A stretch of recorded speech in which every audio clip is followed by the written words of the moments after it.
Judges chapter 20. Then all Israel from Dan to Beersheba and from the land of Gilead came together as one and assembled before the Lord in Mizpah. The leaders of all the people of the tribes of Israel took their places in the assembly of God's people, 400,000 men armed with swords. The Benjaminites heard that the Israelites had gone up to Mizpah. Then the Israelites said, "Tell us how this awful thing happened." So the Levite, the husband of the murdered woman, said, "I and my concubine came to Gibeah in Benjamin to spend the night. During the night, the men of Gibeah came after me and surrounded the house, intending to kill me. They raped my concubine, and she died. I took my concubine, cut her into pieces, and sent one piece to each region of Israel's inheritance, because they committed this lewd and outrageous act in Israel. Now all you Israelites, speak up and tell me what you've decided to do." All the men rose up together as one, saying, "No, none of us will go home. No, not one of us will return to his house. But now this is what we'll do to Gibeah. We'll go up against it in the order decided by casting lots. We'll take 10 men out of every 100 from all the tribes of Israel, and 100 from 1,000, and 1,000 from 10,000, to get provisions for the army. Then, when the army arrives at Gibeah in Benjamin, it can give them what they deserve for this outrageous act done in Israel." So all the Israelites got together and united as one against the city. The tribes of Israel sent messengers throughout the tribe of Benjamin, saying, "What about this awful crime that was committed among you? Now turn these wicked men of Gibeah over to us, so that we may put them to death and purge the evil from Israel." But the Benjaminites would not listen to their fellow Israelites. From their towns they came together at Gibeah to fight against the Israelites. At once, the Benjaminites mobilized 26,000 swordsmen from their towns, in addition to 700 able young men from those living in Gibeah. Among all these soldiers, there were 700 select troops who were left-handed, each of whom could sling a stone at a hair and not miss. Israel, apart from Benjamin, mustered 400,000 swordsmen, all of them fit for battle.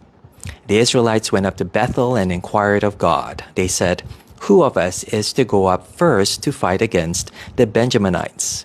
The Lord answered, "Judah shall go first." The next morning, the Israelites got up and pitched camp near Gibeah. The Israelites went out to fight the Benjaminites and took up battle positions against them at Gibeah. The Benjaminites came out of Gibeah and cut down 22,000 Israelites on the battlefield that day. But the Israelites encouraged one another and again took up their positions where they had stationed themselves the first day. The Israelites went up and wept before the Lord until evening. And they inquired of the Lord. They said, "Shall we go up again to fight against the Benjaminites, our fellow Israelites?" The Lord answered, "Go up against them." Then the Israelites drew near to Benjamin the second day. This time, when the Benjaminites came out from Gibeah to oppose them, they cut down another 18,000 Israelites, all of them armed with swords. Then all the Israelites, the whole army, went up to Bethel, and there they sat weeping before the Lord. They fasted that day until evening and presented burnt offerings and fellowship offerings to the Lord. And the Israelites inquired of the Lord. In those days, the Ark of the Covenant of God was there, with Phinehas, son of Eleazar, the son of Aaron, ministering before it. They asked, "Shall we go up again to fight against the Benjaminites, our fellow Israelites, or not?" The Lord responded, "Go, for tomorrow I will give them into your hands." Then Israel set an ambush around Gibeah. They went up against the Benjaminites on the third day and took up positions against Gibeah as they had done before.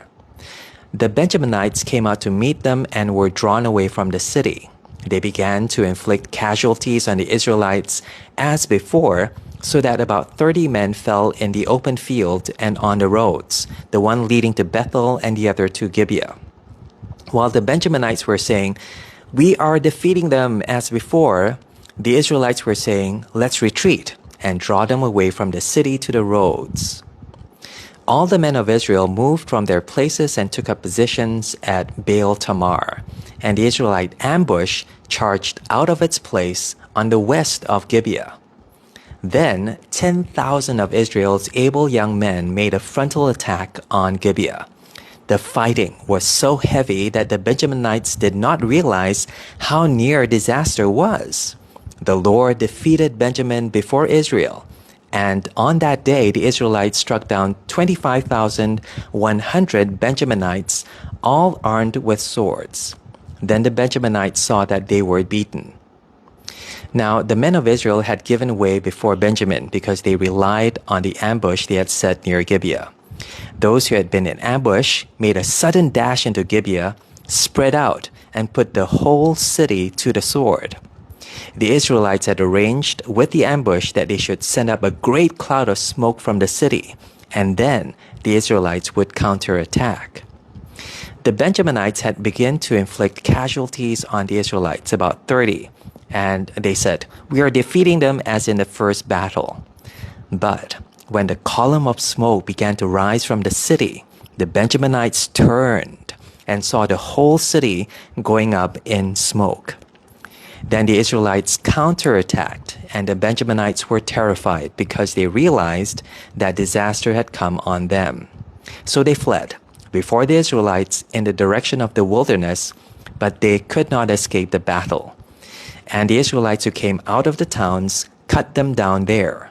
They surrounded the Benjaminites, chased them, and easily overran them in the vicinity of Gibeah on the east. 18,000 Benjaminites fell, all of them valiant fighters. As they turned and fled towards the wilderness to the rock of Rimmon, the Israelites cut down 5,000 men along the roads.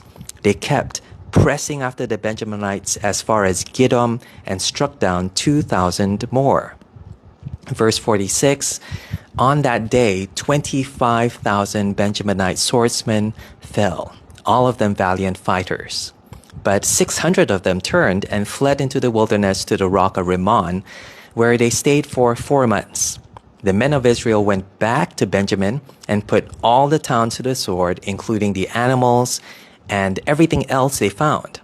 All the towns they came across, they set on fire.